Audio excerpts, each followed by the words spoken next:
এবার 1170 সালে আমাদের যেহেতু হয়েছিল, তখন তো বেহালা এত ডেভেলপ হয়নি, জলা জঙ্গল ভর্তি। স্বপ্নাদেশে মাকে পেয়েছিলেন, তখন তো ডাকাতের এখানে বেশি পরিচিত এই ছিল, আস্থানা ছিল। সেই কারণে ডাকাতের মাকে বলা হতো বামা কালী, ডাকাতের অর্ধাঙ্গিনী। ডাকাতরা তখন পুজো করতো মাকে।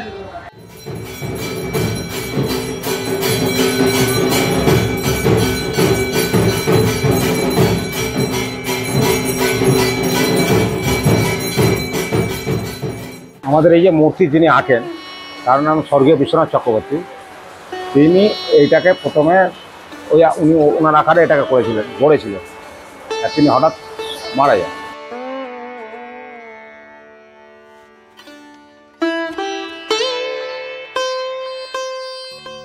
কথায় বলে কালী কলকাতাওয়ালি, মানে এই কলকাতা শহরের সাথে মা কালীর কিন্তু একটা নারীর টান রয়েছে।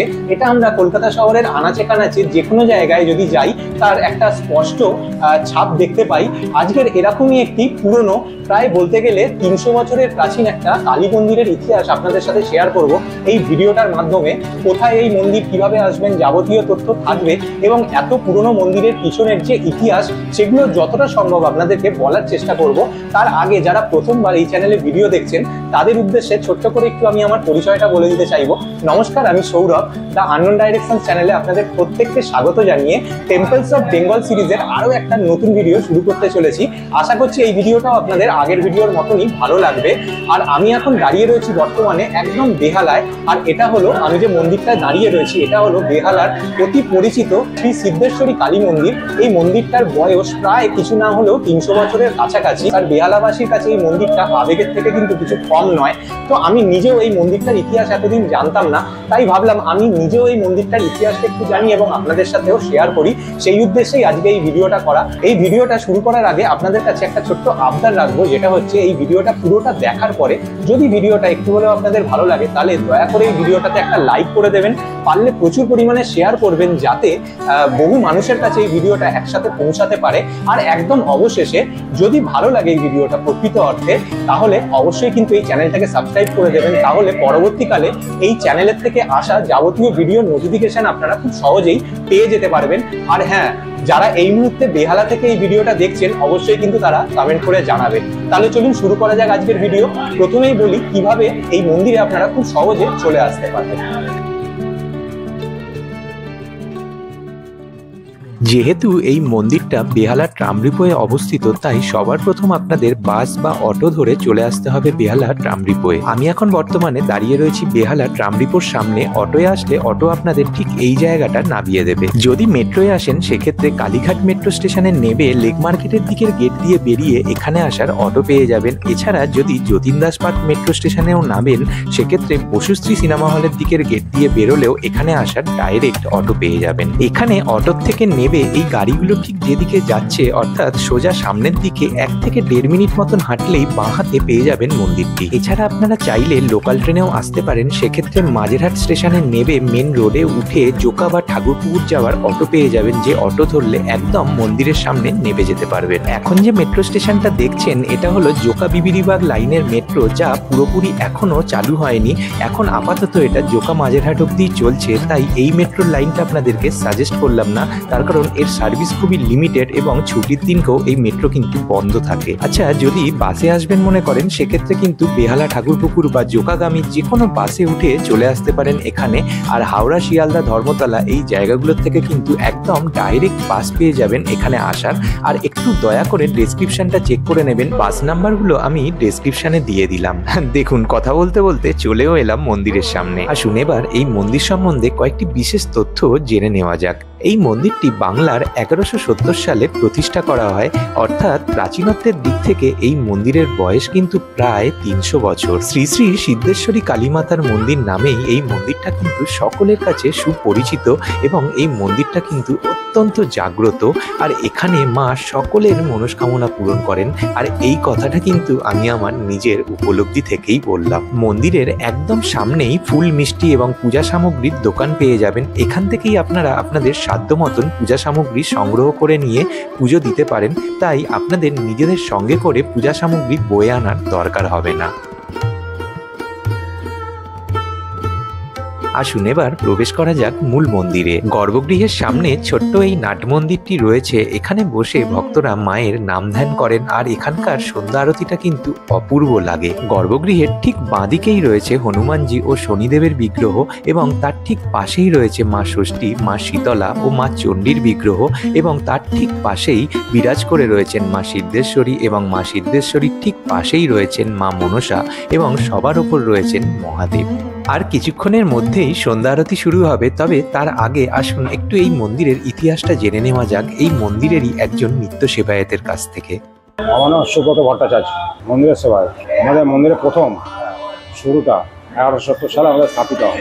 এই 1170 আমাদের বংশ পরম্পরা, মানে আমাদের পূর্বপুরুষ যারা ছিলেন, বৈদ্যনাথ জিউ, হিন্দু ভট্টাচার্য, কিশোরী ভট্টাচার্য, হ্যাঁ, তারপরে ভবানী ভট্টাচার্য, তারপরে আপনার দেবব্রত ভট্টাচার্য, তারপরে আপনার দেবা ভট্টাচার্য, এরা আমার কাকা। আর জ্যাঠা ছিলেন দীপক ভট্টাচার্য। মানে ঠিক আছে। পূর্বপুরুষ আমাদের সমস্ত বংশেরই সেবায়তরা এই মন্দিরটাকে রক্ষণাবেক্ষণের দায়িত্বে আছে। এবং টোটাল আমাদের এই মন্দিরে কাকা ভাইপো সবাই চালা যায়, আমরা নিজেদের মধ্যে। এবার 1170 সালে আমাদের যেহেতু হয়েছিল, তখন তো বেহালা এত ডেভেলপ হয়নি, জলা জঙ্গল ভর্তি। স্বপ্নাদেশে মাকে পেয়েছিলেন, তখন তো ডাকাতের এখানে বেশি পরিচিত এই ছিল, আস্থানা ছিল, তো সেই কারণে ডাকাতের মাকে বলা হতো বামা কালী, ডাকাতের অর্ধাঙ্গিনী। ডাকাতরা তখন পুজো করতো মাকে। বাপাটা শিবের বুকের উপরে থাকে বলে তাই বামা কালী, ইনি সিদ্ধেশ্বরী মা। এবার এই 1170 সাল যত দিন যায় তত আবার পূর্ণ প্রতিষ্ঠা হয় 1368-তে বাংলা পূর্ণ নির্মাণ হয়। তারপরে এবারে ওই ট্র্যাডিশন ধরে আমাদের বংশ পরম্পরা চলে আসছে। ধরুন আমার বাবা আছে ভবানী ভট্টাচার্য, তিনি মারা গেছেন। আমার মেজো কাকা ছিলেন দেবা ভট্টাচার্য, তিনিও গত হয়েছেন। তার বর্তমান পুত্র আছে গোয়া ভট্টাচার্য। আমার বাবা ভবানী ভট্টাচার্য বড় ছেলে, তার ছেলে আমি সুব্রত ভট্টাচার্য, তার দুই ছেলে মানস ভট্টাচার্য এবং মেজো কাকা গোড়া ভট্টাচার্য বললাম। আর ছোটো কাকার দুই ছেলে আছে, মানে দেবব্রত ভট্টাচার্য, তিনি এখনও জীবিত। তিনি বর্তমান হচ্ছে মন্দিরের কর্ণধার, সিনিয়র, মানে আমার কাকা।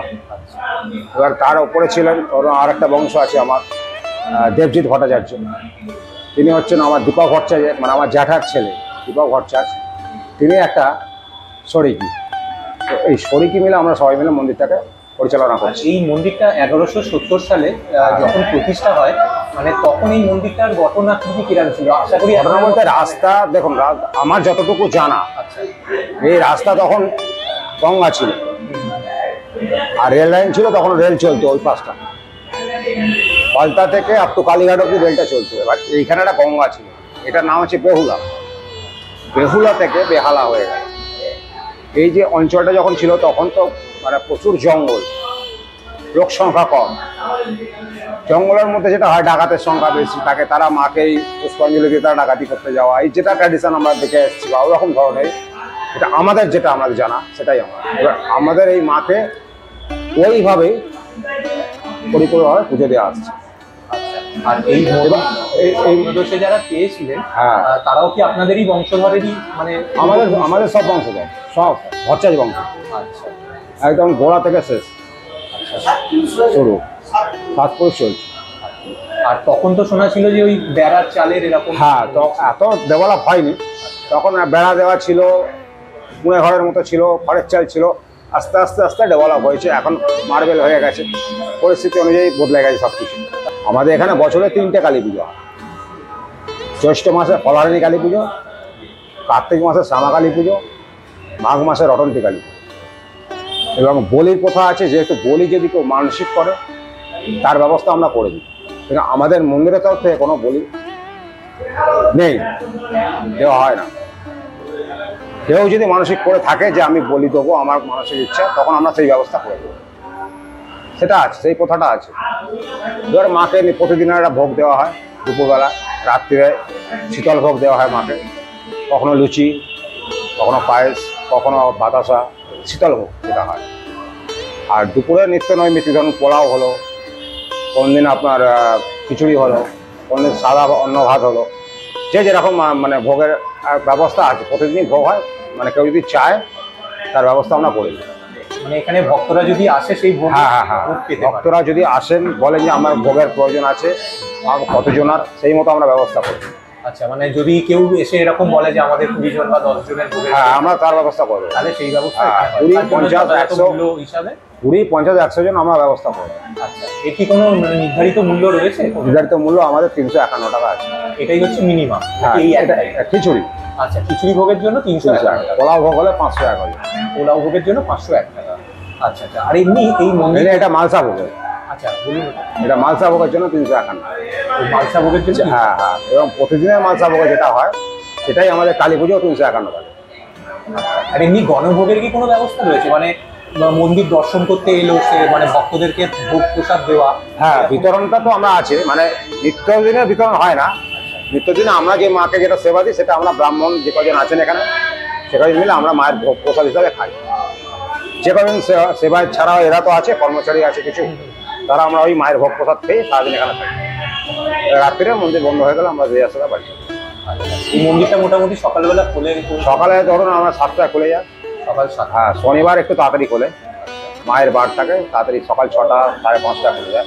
আর অকেশন হলে 4টে 3:30 খুলে যায়। এর পয়লা বৈশাখ, অক্ষয় তৃতীয়া, এই বিপত্তারিণী যে গেল, এই যে অকেশনগুলো, এগুলো আমাদের আরো ভোরে খুলে যায়। আর দুপুরবেলাটা বন্ধ। কটার থেকে তাও মোটামুটি? দুপুরবেলা ধরুন মায়ের ভোগ হবে, তারপরে বন্ধ হয়ে যাবে। এই সাড়ে মায়ের ভোগ 12টা? না, 12:30 না, ধরুন 2 অবধি মানে হ্যাঁ, মন্দির সকাল দুটো। থেকে খোলা থাকে? সকাল থেকে 2 অবধি, 1:30 অবধি ম্যাক্সিমাম। মানে আমাদের যে অঞ্জলির পাঠটা হয় সকাল 8:30 থেকে 12:30।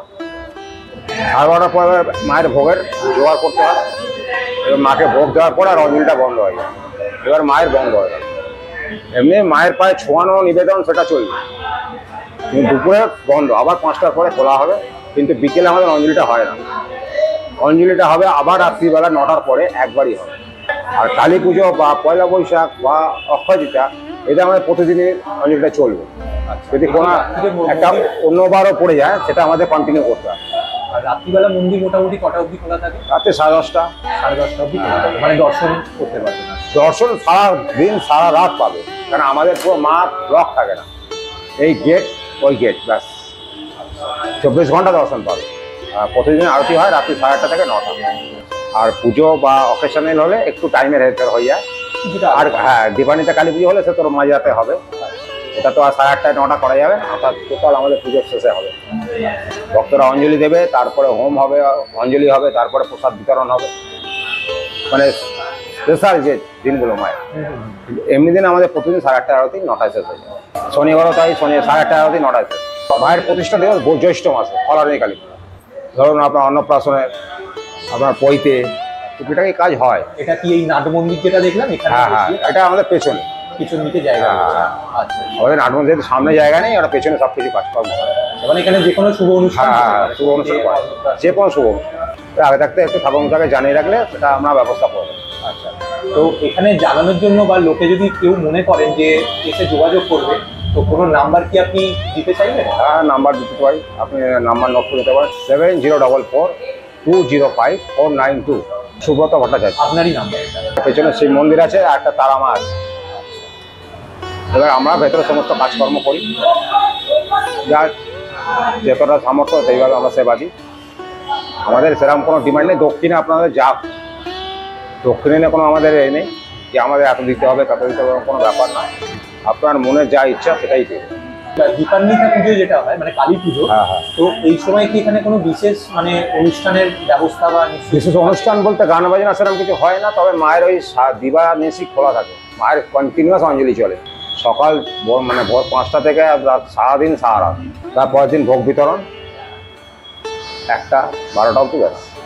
আসুন এবার একটু মন্দিরের পিছন দিকটা যাওয়া যাক, যেখানে একটি শিব মন্দির ও একটি মা তারার বিগ্রহ প্রতিষ্ঠিত রয়েছে। অনেকেই মূল মন্দিরের পিছন দিকেও যে আরেকটি মন্দির রয়েছে এটা না জানার ফলে সামনে থেকে মা সিদ্ধেশ্বরীকে প্রণাম করে চলে যান। তাই আপনারা পরবর্তী সময় যদি এই মন্দিরে আসেন তাহলে অবশ্যই কিন্তু মা সিদ্ধেশ্বরীকে প্রণাম করার পর একবার এই মন্দিরের পিছন দিকের অংশটায় এসে এখানে শিব ঠাকুর এবং মা তারারও দর্শন করে যাবেন। আসুন এবার এখানে যে মা তারার বিগ্রহটা দেখছেন এটা কিভাবে প্রতিষ্ঠা হলো সেটাও একটু জেনে নেওয়া যাক। আদিমা তো যাকে বাইরে দেখলাম মা সিদ্ধেশ্বরী মা, উনি এইখানে যে মা প্রতিষ্ঠিত রয়েছেন এটা কি মানে প্রথম থেকেই নাকি পরে এটা না, প্রতিষ্ঠা হয়? এনাকে পরে করা হয়েছিল। যিনি করেছিলেন তিনি মায়ের একটা কপি নিজে চেষ্টা করেছিলেন, তিনি মূর্তি করতে পারতেন। তিনি মানে আমাদের এই যে মূর্তি যিনি আঁকেন তার নাম স্বর্গীয় বিশ্বনাথ চক্রবর্তী। তিনি এইটাকে প্রথমে উনি ওনার আকারে এটাকে করেছিলেন, গড়েছিলেন। আর তিনি হঠাৎ মারা যান, ইনকমপ্লিট ছিল তখন। এবার ইনকমপ্লিট থাকার পর ওনার ছেলে মানে মানস চক্রবর্তী তিনি এবার এটাকে পূর্ণ রূপ দেয়। তখন একটু ভাঙাচোরা ছিল, পরে ওটাকে ভালো করে উনি নিজের হাতে এরকম একটা মূর্তি তৈরি করে এখানেই উনি করে। এটা তাও কত বছর হবে মোটামুটি? তাও ধরুন 30 বছর তো হবে। ঘড়ির কাঁটায় এখন ঠিক রাত 8:30 বাজে, আর একদম ঠিক সময় এখানে সন্ধ্যা আরতি শুরু হয়ে গেল। এখানকার সন্ধ্যা আরতি রাত্রি 8:30 থেকে রাত্রি 9টা অবধি হয়। আর যেরকমটা আগেই বলছিলাম, এখানকার সন্ধ্যা আরতিটা কিন্তু দেখতে সত্যি অপূর্ব লাগে। তাই আপনাদের জন্য এখানকার সন্ধ্যা আরতির কিছুটা অংশ এই ভিডিওতেও তোলা রইল।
রাত 9টায় সন্ধ্যা আরতি শেষ হওয়ার পর আগত ভক্তদের মধ্যে ফলপ্রসাদ বিতরণ করা হচ্ছে।